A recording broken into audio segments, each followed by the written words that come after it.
આપણે એક લેક્ચરમાં કાળા પદાર્થ વિશે વાત કરી હતી. તમને ખ્યાલ હશે કે એક લોખંડનો કોઈ સળિયો લઈએ અને ગરમ કરીએ તો ધીમે ધીમે આછો લાલ, પછી ઘાટો લાલ, હા, પછી સફેદ, પછી વાદળી. આનો અભ્યાસ જે છે ને પ્લાન્ક નામના વૈજ્ઞાનિકે કર્યો. પ્લાન્કે જોયું કે આમાંથી જે અલગ અલગ આવૃત્તિવાળા જે વિકિરણો બહાર ફેંકાય છે એ વિકિરણોના અભ્યાસ ઉપરથી એને જોયું કે એમાં જે ઉત્સર્જન કે શોષણ થાય છે એનર્જીનું, અને સળિયો પહેલાં એનર્જીને શોષતો હશે, પછી એમાંથી અલગ અલગ પ્રકારની આવૃત્તિના જે વિકિરણો બહાર ફેંકાય છે એમાં એનું ઉત્સર્જન થતું હશે. તો જે શોષણ એનું ઉત્સર્જન થતું હતું એ કમ્પ્લીટલી, અને જ્યારે બારીકાઈથી જોયું તો સતત રીતે નહોતું પણ અસતત રીતે થતું હતું. કદાચ તમને ફિઝિક્સની ભાષામાં ખ્યાલ ના આવે તો બહુ સિમ્પલ રીતે સમજીએ કે એ જે કાળા પદાર્થની ઘટના હતી એ કોને સમર્થન આપતી હતી? કણને. કે વિકિરણ છે ને કણ છે. આ જે કણ છે, કણ, એને ક્વોન્ટમ નામ આપ્યું. એટલે એ કણ એકચ્યુઅલી એનર્જી છે, એનર્જીનો સ્ત્રોત, અથવા એમાં એનર્જીનું લેવલ છે. એ એનર્જી એટલે ક્વોન્ટીકૃત ઉર્જા, અથવા તો ક્વોન્ટમ નામ એને આપ્યું. સીધી ભાષામાં કહેવાય તો પ્રકાશ પણ એક કણ છે, તો પ્રકાશના કણને શું નામ આપ્યું? ફોટોન. તો એવા જે વિકિરણો છે, પ્રકાશ સિવાયના ઘણા બધા, તો એ વિકિરણોને ના જે કણ છે એનું નામ એને શું આપ્યું? ક્વોન્ટમ આપ્યું. આ ક્વોન્ટમ એટલે આપણી અત્યારની લેવલ પ્રમાણે સમજીએ કે કણ. કોનો કણ? વિકિરણ. કયા વિકિરણ? વિદ્યુત ચુંબકીય વિકિરણ. હવે મેક્સ પ્લાન્ક જે વૈજ્ઞાનિક હતો એણે પછી આગળ જોયું અને એક અભ્યાસના આધારે એણે જોયું કે વિકિરણના એક ક્વોન્ટમ, હા, ખાલી એક ક્વોન્ટમની વાત કરે છે, તો એ વિકિરણના એક ક્વોન્ટમની ઉર્જા એને સમજાવી કે એ ઉર્જા કોના સમપ્રમાણમાં છે. તો જે તે વિકિરણ હતું એ વિકિરણની જે આવૃત્તિ હતી એના સમપ્રમાણમાં આવી. એટલે પેલી જે આપણે કણની વાત કરી, ક્વોન્ટમ એટલે કણ, વિદ્યુત ચુંબકીય વિકિરણનો કણ, એની તાકાત કેટલી, એની ઉર્જા કેટલી? તો તમને ખબર છે કે જો એ વિદ્યુત ચુંબકીય વિકિરણ તરંગ લઈએ તો એની આવૃત્તિ હોય, તો આવૃત્તિના સમપ્રમાણમાં ઉર્જા. કારણ કે તમને કહું ને, કણ પણ છે અને તરંગ પણ છે. તો અહીંયા જે વિકિરણના કણને એટલે ક્વોન્ટમની જે ઉર્જા હતી એ ઉર્જા કોના સમપ્રમાણમાં હતી? આવૃત્તિના સમપ્રમાણમાં. એટલે આનો મતલબ એવો થાય, જેમ આવૃત્તિ વધારે તેમ એની ઉર્જા વધારે, આવૃત્તિ જેમ ઓછી તેમ તેની ઉર્જા ઓછી. બરાબર? તો આના ઉપરથી એક સરસ સૂત્ર બન્યું, ઈ પ્રપોર્શનલ ન્યુ. પ્રપોર્શનલ દૂર કરીએ તો એક અચળાંક મૂકવો પડે ગણતરી કરીને, તો એ અચળાંક છે h, સ્મોલ h, અને ન્યુ. એ સરસ એક સૂત્ર આવ્યું કે ભાઈ E is equal to h into new. New એટલે આવૃત્તિ, E એટલે ઉર્જા. આ જે સૂત્ર લખ્યું એ કેટલા ક્વોન્ટમ? એક ક્વોન્ટમ માટે. h નું મૂલ્ય કેટલું આવ્યું? તો h પ્લાન્ક, સરસ પ્લાન્કે રિસર્ચ કરીને આપણને સમજાવ્યું, એટલે અચળાંકને પ્લાન્ક અચળાંક તરીકે ઓળખવામાં આવે છે. એનું મૂલ્ય છે 6.626 ઇન્ટુ 10⁻³ જૂલ સેકન્ડ. આ અચળાંકનું મૂલ્ય છે. આપણે એને સરસ ગોખી નાખીશું. 6626 તો યાદ રહે, અને સાયન્ટિફિક વેલ્યુ એટલે 6.626 ઇન્ટુ 10⁻³ જૂલ સેકન્ડ. એકમ સાથે આપણે એને યાદ રાખીશું. બરોબર? 2-3 વખત 5 વખત લખી નાખશો એટલે મૂલ્ય તમને યાદ રહી જશે. એટલે આ સૂત્ર કોનું છે? E is equal to h નું એ કોનું સૂત્ર થયું? તો પેલો જે ક્વોન્ટમ છે, ક્વોન્ટમ એટલે કણ, કણ એટલે કોણ? વિદ્યુત ચુંબકીય વિકિરણ. એમાં પ્રકાશનો કણ, ફોટોન પણ આવી જાય અને બધાના કણ આવી જાય. એની એક કણની ઉર્જા કેટલી? h ઇન્ટુ ન્યુ જેટલી. h નું મૂલ્ય મૂકીશું, આવૃત્તિ આપેલી હોય પરીક્ષામાં, બરાબર, અથવા દાખલામાં, તો એ આવૃત્તિ એ જે તે એકમ છે એ એકમમાં મૂકીશું અને બંનેનો ગુણાકાર કરીશું એટલે એક ક્વોન્ટમની આવશે. પણ મિત્રો તમને ખબર, એક ક્વોન્ટમની તો કેટલી બધી ઓછી ઉર્જા થાય. તો આપણે જ્યારે જથ્થો લઈશું ત્યારે ગણતરીમાં, કેમેસ્ટ્રીમાં સરસ એકમ કયો છે? મોલ. કે એક મોલની કેટલી? તો એના માટે એની વડે ગુણી નાખીએ તો અહીંયા પણ એન એચ ન્યુ વડે ગુણી નાખીએ. આ એન એટલે એને, અહીંયા આપણે એનનો મિનિંગ શું લઈશું? એને. એને એટલે ખબર છે ને 6.022 ગુણ્યા 10⁻23. આપણે પહેલા ચેપ્ટરમાં શીખ્યા હતા એવોગાડ્રો અંક જેને કહેવાય, રાઈટ? એને. તો 1 મોલ આ જે સંખ્યા છે એટલે કેટલી સંખ્યા થઈ? આ 1 મોલ. 1 મોલમાં આટલા કણ આવે, રાઈટ? તો આ તો એક જ ક્વોન્ટમની એનર્જી થઈ. તો 1 મોલ ક્વોન્ટમ તો કેટલા? તો 6.022 ગુણ્યા 10⁻23 ક્વોન્ટમ. તો એકે આટલી, તો એને કેટલી? તો સીધી વસ્તુ છે, એને કેટલા વડે ગુણીશું? એને વડે. એટલે આ જે સૂત્ર આવ્યું ને એન એચ ન્યુ, એન એટલે કોણ? 1 મોલની સંખ્યા, એચ એટલે પ્લાન્ક અચળાંક, અને ન્યુ તમને આપેલી હોય. આ ત્રણનો ગુણાકાર કરો એટલે તમને 1 મોલ ક્વોન્ટમની ઉર્જા મળે. બરાબર? આ ખાસ તમે યાદ રાખજો. બીજું, ઘણી વખત મિત્રો શું થશે, આ એને તો ખબર છે આ સંખ્યા, રાઈટ? હવે આના ઉપર છે, આ સૂત્ર ઉપર. ચલો, E = એચ તમને ખબર છે. હવે ન્યુની જગ્યાએ તમને આવૃત્તિની જગ્યાએ તરંગ લંબાઈ આપી છે, અને તમને એવું કહે છે કે તરંગ લંબાઈ ધરાવતા વિકિરણની એનર્જી શોધો એના કણની. તો આનું સૂત્ર ખબર છે, ન્યુ બરાબર તમે શું શીખ્યા હતા વિનોદભાઈની સાયકલ, યાદ છે ને? તો C/λ. આ બીજું સૂત્ર આવું તમારે ક્યારે? તરંગ લંબાઈ આપેલી હોય ત્યારે. જો એનર્જી શોધવાની, H ખબર છે પ્લાન્ક અચળાંક, C ખબર છે પ્રકાશનો વેગ, તરંગ લંબાઈ આપેલી હશે, તરંગ લંબાઈ કયા એકમમાં મૂકીશું? મીટરમાં, અને પછી સાદરૂપ આપીશું એટલે તમને એનર્જી મળશે. અને એવોગાડ્રો આંક વડે ગુણો તો 1 મોલની એનર્જી મળશે. બરોબર? તો આ બે બહુ જ અગત્યના સૂત્ર છે. આ બે અચળાંક જે છે એ પણ યાદ રાખી લઈશું આપણે. આ જે બાબત હતી મારે આના પછી જે થિયરી શીખવાડવાની છે એમાં બહુ જરૂરી છે એ પહેલાં આટલા ક્લિયર થઈ જાઓ. પ્રકાશનો કણ ફોટોન, એવી રીતે વિદ્યુત ચુંબકીય વિકિરણને ક્વોન્ટમ નામ આપ્યું. એક ક્વોન્ટમની ઉર્જા કોના સમપ્રમાણમાં હોય? આવૃત્તિ. વિકિરણની જેટલી આવૃત્તિ વધારે એટલી એની ઉર્જા વધારે, આવૃત્તિ જેટલી ઓછી ઉર્જા ઓછી. બરાબર? એટલે સમપ્રમાણમાં છે. સમપ્રમાણ દૂર કરીએ, બરાબર મૂકવા માટે કોઈ અચળાંક જોઈએ, અચળાંક પ્લાન્ક અચળાંક ગણતરી કરીને મૂકવામાં આવ્યો છે, અને એના ઉપરથી E = hc/λ નું સૂત્ર આવ્યું છે.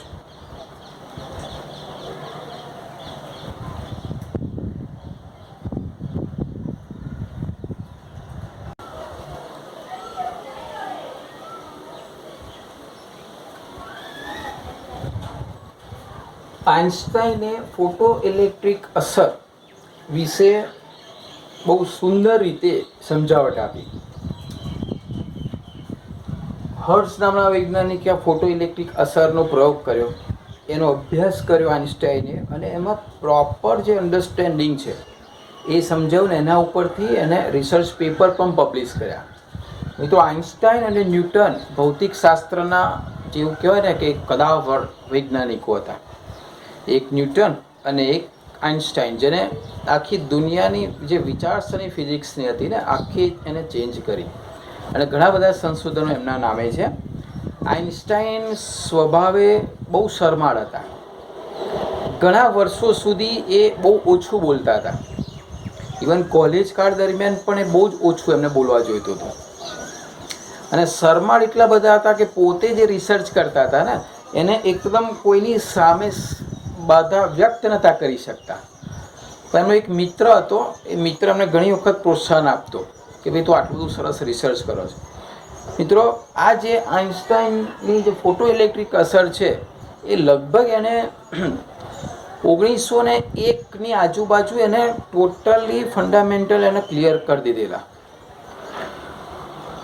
ત્યારબાદ એને આખું સંશોધન ફાઇલમાં હતું, અને એના મિત્રએ બળજબરીપૂર્વક એ મેગેઝિનની અંદર પ્રકાશિત કર્યું અને બહાર દુનિયા સમક્ષ લાવ્યો 1905માં. ત્યારે દુનિયાને ખબર પડી કે ઘણું બધું એ 5 વર્ષ સુધી તો એ સંશોધન કાગળમાં જ રહી ગયું, અને આ એટલું કામનું સંશોધન નીકળ્યું. એમાંથી જે એને જે પરિણામો આપ્યા, જે ડિસિઝન આપ્યા, જેને એક્સપ્લેનેશન આપ્યું, એ એટલું બધું કામમાં આવ્યું કે ઘણા બધા કોન્સેપ્ટ ક્લિયર થઈ ગયા, અને બીજી શોધમાં પણ એનો બહુ જ ઉપયોગ થયો. અને છેક 1921માં આ અસરને લીધે આઇન્સ્ટાઈને નોબેલ પ્રાઇઝ આપવામાં આવી. તો આ અસર જે છે એક ફોટો ઇલેક્ટ્રિક અસર જેને આપણે ઓળખીએ છીએ. આપણે હર્ટ્ઝના પ્રયોગમાં આપણે થોડું ઘણી શીખી ગયા કે કેવી રીતે હતી, રાઈટ. તેમ છતાં ફરી એક વખત યાદ કરાવી લઈએ કે એક ધાતુની પ્લેટ, કઈ ધાતુ? પોટેશિયમ, રૂબિડિયમ અને સીઝિયમ જેવી એ ધાતુની પ્લેટ ઉપર પ્રકાશનું કિરણ આપાત કરવામાં આવે એટલે કે આ વિકિરણ. તો ત્યાંમાંથી ઇલેક્ટ્રોન નીકળે અને ડિટેક્ટરમાં નોંધાય એટલે ઇલેક્ટ્રોન મુક્ત થાય. હવે અહીંયા ઇલેક્ટ્રોન આપણે અત્યારે કણ છે એવું વિચારીએ અને વિકિરણ પણ કણ છે, ક્વોન્ટમ, રાઈટ. એ ક્વોન્ટમ એ ઇલેક્ટ્રોનને અથડાય છે અને એ ક્વોન્ટમ એ કણ અથડાય છે એટલે બીજો કણ ત્યાંથી દૂર થાય છે. બીજું કે જેવો આ ક્વોન્ટમ એને અથડાય છે એ જ ક્ષણે સહેજ પણ વિલંબ થયા વગર, બરોબર, તરત જ ઇલેક્ટ્રોન, એવું નહીં કે આવ્યો અથડાયો તું મને ઊભો હું થોડોક થાક ખાઈ લઉં પછી નીકળું, એવું નહીં. આમ જેવું અથડાય તરત જ બીજો ઇલેક્ટ્રોન ત્યાંથી શું થાય? મુક્ત થાય. હવે થાય શું કે અહીંયાથી જે આ કણ અથડાયો અને એ કણ ઇલેક્ટ્રોન અથડાયો, એ ઇલેક્ટ્રોન મુક્ત થયો. તો હવે ગણતરી થઈ કે ભાઈ વિકિરણ છે એ જે કણ છે એની ઉર્જા હશે. કેટલી ઉર્જા હશે વિકિરણ કણની? હમણાં જ શીખ્યા આપણે કે ભાઈ આ વિકિરણ કણની ઉર્જા કેટલી હશે. તો તમે શીખ્યા કે ભાઈ E કેટલી હોય? hν જેટલી. સમજો, બરોબર. આ વેવ એક કણની જ અત્યારે વાત કરીએ છીએ કે ભાઈ એક કણ અથડાયો અને ઇલેક્ટ્રોન મુક્ત થયો તો એ વિકિરણની જે ઉર્જા છે કેવી રીતે શોધાય? હમણાં જ શીખ્યા. E = hν. એટલી ઉર્જાવાળો કણ અથડાયો, સામે એ ઇલેક્ટ્રોન મુક્ત થયો. હવે જો તમને ખબર છે કે ઉર્જા સંચયનો નિયમ શું કહે છે? ઉર્જાનો નાશ ના થાય કે ઉર્જા નવી ઉત્પન્ન ના થાય. આ ઉર્જા આવી, એ ઉર્જા કોને મળી? ઇલેક્ટ્રોનને મળી. હવે ઇલેક્ટ્રોનને જે ઉર્જા મળી તો મિત્રો અમુક ઉર્જા એને ત્યાંથી ધક્કો મારવામાં વપરાય. આ જે ધક્કો મારવાની જે ઉર્જા છે ને, આપણે એને હમણાં શીખ્યા હતા, શું નામ આપ્યું હતું? એ દેહલી આવૃત્તિ, યાદ છે તમને? એવું શીખ્યા હતા, દેહલી આવૃત્તિ, જેને આપણે થ્રેશોલ્ડ કહીએ છીએ. બરાબર. ફરીથી અત્યારે અમે ઉર્જા એક બાજુ મૂકી દઈએ. ચલો, આવૃત્તિ વાળું કિરણ આવ્યું તો અમુક પ્રકારની ન્યૂનતમ આવૃત્તિ જોઈશું. શાના માટે? ઇલેક્ટ્રોનને ત્યાંથી દૂર કરવા માટે. એ દૂર થઈ ગયા પછી એ શામાં રૂપાંતર થાય? ગતિ ઉર્જામાં. આપણે આવું થોડુંક શીખ્યા હતા. હવે આપણે એને ઉર્જાની વાત કરીએ, આવૃત્તિની. આવૃત્તિમાંથી હવે ઉર્જા ઉપર આવી કે ભાઈ એ જે પેલી આવૃત્તિ હતી એને ઉર્જામાં કન્વર્ટ કરો તો એ આવૃત્તિ ગુણ્યા પ્લાન્ક અચળાંક એટલે એની ઉર્જા થઈ ગઈ. અચ્છા, હવે પેલી મિનિમમ આવૃત્તિ હતી દેહલી આવૃત્તિ, એને હવે આપણે ઉર્જામાં રૂપાંતર કરીએ તો દેહલી આવૃત્તિ નહીં પણ દેહલી ઉર્જા એટલે થ્રેશોલ્ડ એનર્જી. એ થ્રેશોલ્ડ એનર્જી કેટલી હોય તો એ પણ શીખ્યા આપણે. તમને ખબર છે એને આવૃત્તિને ν0 તરીકે લેતા હતા તો એની ઉર્જા પણ કેવી રીતે મપાય? hν0, right. આ hν શું છે? જે કિરણ આવે છે એની ટોટલી ઉર્જા કણની. આ hν0 કેટલી શું છે? તો મિનિમમ કેટલી જોઈએ? કોને? પેલા ઇલેક્ટ્રોનને દૂર કરવા માટે, રાઈટ. અચ્છા, આને બહુ એક સરસ ઉદાહરણ આપીને સમજાવું. જો ધારો કે હું આ સ્થાને ઊભો છું. હવે તમારામાંથી કોઈક વિદ્યાર્થી આવે છે, બરાબર, અથવા કોઈક વ્યક્તિ આવે છે અને મને એ ધક્કો મારે છે. મને શું કરે છે? ધક્કો મારે છે. અચ્છા, મને ધક્કો મારશે તો ક્યાં સુધી અહીંનો ઊભો રહીશ? એ મારી તાકાત છે, એનાથી ઓછી તાકાત મારશે તો અહીંથી ખસીશ? ક્યાં સુધી અહીંયા ઊભો રહીશ? જ્યાં સુધી મારી જેટલી તાકાત છે એટલી તાકાત એ અજમાઈશ કરશે ને ત્યાં સુધી તો હું અહીંયા જ ઊભો રહીશ. પણ મારા કરતાં વધારે તાકાત એ અજમાઈશ કરશે તો હું અહીંથી ખસવા માટે, હું એકદમ તો નહીં ધક્કો વાગે એકદમ નહીં ખસી જાઉં. પહેલામાં પહેલી તો મારે ખસવા માટે મારી જેટલી તાકાત છે એટલી તાકાત તો એને આપવી પડશે. પછી એ વધારે તાકાત આપશે, મને વધારે તાકાત આપશે એટલે પછી મને ધક્કો લાગશે. એટલે હું હવે ધક્કો લાગશે એટલે હું ઊભો નહીં રહું, હું 5-7 પગલાં આમ ચાલીશ, બરાબર, ચાલીશ એટલે પડીશ. તો એનો મતલબ શું થયો? એ ગતિ ઉર્જા થઈ. સમજો, એને મને ઉર્જા આપી, મારી જેટલી ઉર્જા છે એટલી ઉર્જા સુધી હું અહીંથી હાલીશ નહીં. તો એ જે મારી ઉર્જા હતી ને એને કહેવાય દેહલી ઉર્જા, થ્રીશોલ્ડ એનર્જી. એટલી તો મારે જોઈએ જ. એનાથી ઓછી હશે તો મારામાંથી ફોટો ઇલેક્ટ્રિક અસર નહીં થાય, એટલે કે હું અહીંથી ખસીશ નહીં, બરાબર. મારે ખસવા માટે મારા કરતાં વધારે ઉર્જા જોઈએ, એટલે વધારે ઉર્જા આવશે તો હું ખસીશ તો ખરો, પણ ગતિ ઉર્જા. અચ્છા, એનાથી બહુ મોટો બોડી બિલ્ડર આવે, ખલી આવે, અને ખલી મને ધક્કો મારે તો હું તો 10 ફૂટ 15 ફૂટ સુધી ખસીશ. કેમ? કારણ કે એની એટલી બધી ઉર્જા હતી કે મારી ઉર્જા કરતાં વધીને બાકીની બધી શામાં રૂપાંતર થઈ? ગતિ ઉર્જામાં રૂપાંતર થઈ ગઈ, બરાબર. બસ એવું જ ક્યાંક અહીંયા એવું છે કે વિકિરણની ઉર્જા કેટલી છે? S = ν0. થ્રીશોલ્ડ ઉર્જા કેટલી જોઈએ? તો h0. બાકીની ક્યાં ગઈ? આ ઉર્જા વધારે છે, પેલાને ખસવા માટે આટલી જોઈએ, બાકીની ક્યાં ગઈ? બહુ સિમ્પલ, શામાં રૂપાંતર થઈ ગઈ? ગતિ ઉર્જા. એટલે અહીંયા ઉર્જાનો ક્યાંય વ્યય ના થયો, ક્યાંય નાશ ના થઈ, ક્યાંય ઉત્પન્ન ના થઈ. જે ઉર્જા હતી એ બે જગ્યાએ વહેંચાઈ ગઈ. પહેલી ઉર્જા એને દૂર કરવામાં વપરાઈ, જે h0. બીજી વધારાની ક્યાં ગઈ? ગતિ ઉર્જા. અને ગતિ ઉર્જા માટેનું સૂત્ર તમે શીખ્યા છો ફિઝિક્સમાં, 1/2 mv². કોઈ પણ પદાર્થની ગતિ ઉર્જા શોધવી હોય તો સૂત્ર છે 1/2 mv². એટલે એની ગતિ ઉર્જા મળે. જ્યાં m છે એ જે તે પદાર્થ છે જેને ગતિ ઉર્જા શોધવાની છે, એનું દળ છે, અને v છે એનો વેગ છે, બરાબર. વેગને સ્ક્વેર, એનો સ્ક્વેર કરવાનો, એને દળ વડે ગુણો, એને ભાગો 2 વડે, એટલે જે તે પદાર્થની ગતિ ઉર્જા મળે. એવું તમે ફિઝિક્સમાં ક્યાંક શીખ્યા હશો અથવા શીખવાના હશો. આ ફરી ક્લિયર કરી નાખો. ફોટો ઇલેક્ટ્રિક અસરમાં આઇન્સ્ટાઈન એવું સમજાવો કે જ્યારે અમુક ઉર્જાવાળું અથવા તો આવૃત્તિવાળું વિકિરણ અથડાય છે તો ઇલેક્ટ્રોન સહેજ પણ રાહ જોયા વગર તરત જ ત્યાંથી નીકળે છે. તો એ જે ઉર્જા એને ઇલેક્ટ્રોનને આપી એમાંથી કેટલી ઉર્જા h0 હતી? જેટલી એ ઇલેક્ટ્રોનની તાકાત હતી, બરાબર. અને પછી એમાંથી જે બાકી જે શામાં રૂપાંતર થઈ ગઈ? ગતિ ઉર્જામાં રૂપાંતર થઈ ગઈ. બીજું આપણે શીખ્યા હતા કે ઉત્સર્જિત ઇલેક્ટ્રોનની ગતિ ઉર્જા કોના સમપ્રમાણમાં હોય? તો આપણે આના પહેલા શીખ્યા હતા વિકિરણની આવૃત્તિના સમપ્રમાણમાં હોય છે ને.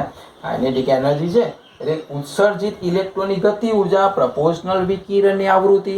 એટલે અહીંયા જેટલી તાકાતવાળું એટલે કે વધારે આવૃત્તિવાળું કિરણ હોય, જેમ વધારે આવૃત્તિ તેમ ઉર્જા વધારે.